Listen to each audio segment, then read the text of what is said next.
ઊંઝા એપીએમસીની ચૂંટણીમાં ભાજપના નેતાને જબ્બર ખોટું લાગ્યું। છેલ્લી ઘડી સુધી મેન્ડેટ મળવાની આશાએ બેઠેલા નેતાજી મેન્ડેટ બીજાને આપી દેવાતા આઘાતમાં ગરકાવ થઈ ગયા। નારાજ નેતાજીએ ત્યાં સુધી કહી દીધું કે પાર્ટીએ ગેરવહીવટ કરનારનું સમર્થન કર્યું હોય એવું લાગી રહ્યું છે। આ બળાપો ઊંઝા એપીએમસીના પૂર્વ વાઇસ ચેરમેન અરવિંદ પટેલે ઠાલવ્યો। જો કે પાર્ટીએ જેમને મેન્ડેટ આપ્યો છે એવા નેતાઓને તેમણે ટેકો જરૂર જાહેર કર્યો, પરંતુ પાર્ટીએ અન્યાય કર્યાની ભાવના તેમના શબ્દોમાં સ્પષ્ટ જોવા મળી। માત્ર પૂર્વ વાઇસ ચેરમેન જ નહીં, ઊંઝાના ધારાસભ્યનું પણ પત્તું કપાયું છે। મને પાર્ટીના નિર્ણયથી આઘાત જરૂર લાગ્યો છે અને હું પાર્ટીનો એક વફાદાર અને છેલ્લા 30 વર્ષથી સક્રિય કાર્યકર છું અને એ ન્યાયે મેં મારું પેમ્ફલેટ જાહેર સોશિયલ મીડિયા ઉપર રજૂ કરી અને પાર્ટીના જે ઉમેદવારો આજે જાહેર થયા છે એમને મારો ટેકો જાહેર કર્યો છે અને એમના સમર્થનમાં મેં મારી ઉમેદવારી પરત ખેંચી છે। પરંતુ જેઓ મારું નામ કપાયું છે આજે, એ બાબતે એટલું કહીશ કે એમને મને વિશ્વાસમાં લેવો જોઈતો હતો કે તમારું નામ કપાઈ રહ્યું છે। એ બાબતે મને પણ કોઈ જાણ કરવામાં નહોતી આવી।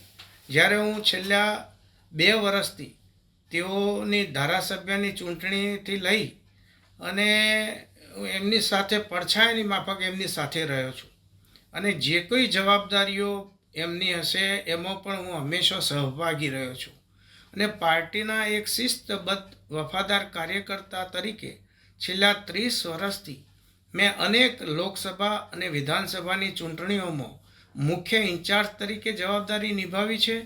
રાષ્ટ્રીય સેવક સંઘમાં પણ હું 1976-77થી પ્રાથમિક શિક્ષા વર્ગ કરેલો એક શિસ્તબદ્ધ કાર્યકર્તા છું। તેમ છતાં આજે મને એવું અનુભવાઈ રહ્યું છે કે પાર્ટીમાં ક્યાંક ને ક્યાંક નેતાઓ એમના માણસોને જ સમાવવાનો પ્રયત્ન કરતા હોય અને પાર્ટી જોઈ રહી છે।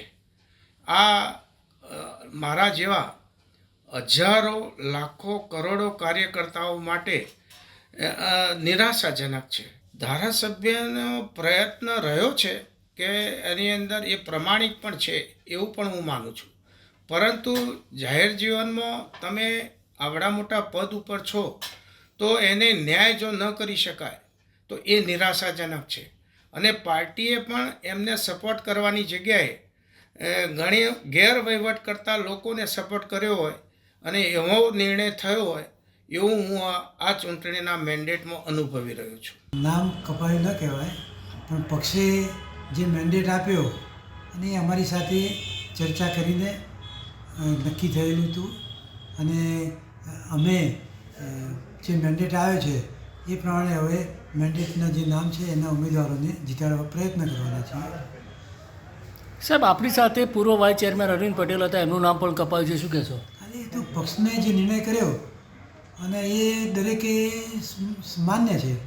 સાહેબ, જે વખતે ફોર્મ પાછું ખેંચવાનું હતું એ વખતે આપણે કેમ ફોર્મ પાછું ન ખેંચ્યું? એ વખતે બી ફોર્મ ખેંચવાની વાત ચર્ચા હતી, પણ કોઈ પણ કારણસર ફોર્મ ખેંચવાનું રહી ગયું એ વખતે।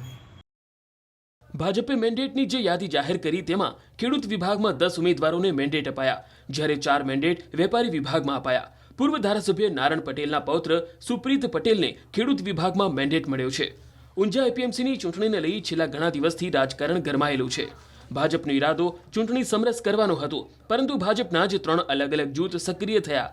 છેલ્લી ઘડી સુધીની સમજાવટ કામ ન લાગી અને ખેડૂત વિભાગની 10 બેઠક માટે કુલ 20 ઉમેદવાર, જ્યારે વેપારી વિભાગની 4 બેઠક માટે 16 ઉમેદવાર અડગ રહ્યા। આ તરફ ખરીદ વેચાણ મંડળની બેઠકમાં પૂર્વ ચેરમેન દિનેશ પટેલ બિનહરીફ ચૂંટાયા। આ જંગ ખરેખર જોરદાર જમવાનો છે, કેમ કે ભાજપના જે 3 અલગ અલગ જૂથ મેદાને છે।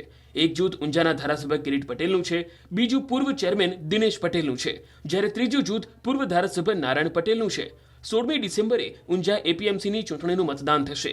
ખેડૂત વિભાગના 261, વેપારી વિભાગના 805 મળીને કુલ 1066 મતદારો પોતાના મતાધિકારનો ઉપયોગ કરીને પસંદગીના બોર્ડ ઓફ ડિરેક્ટર્સનું ભાવિ નિર્ધારિત કરશે।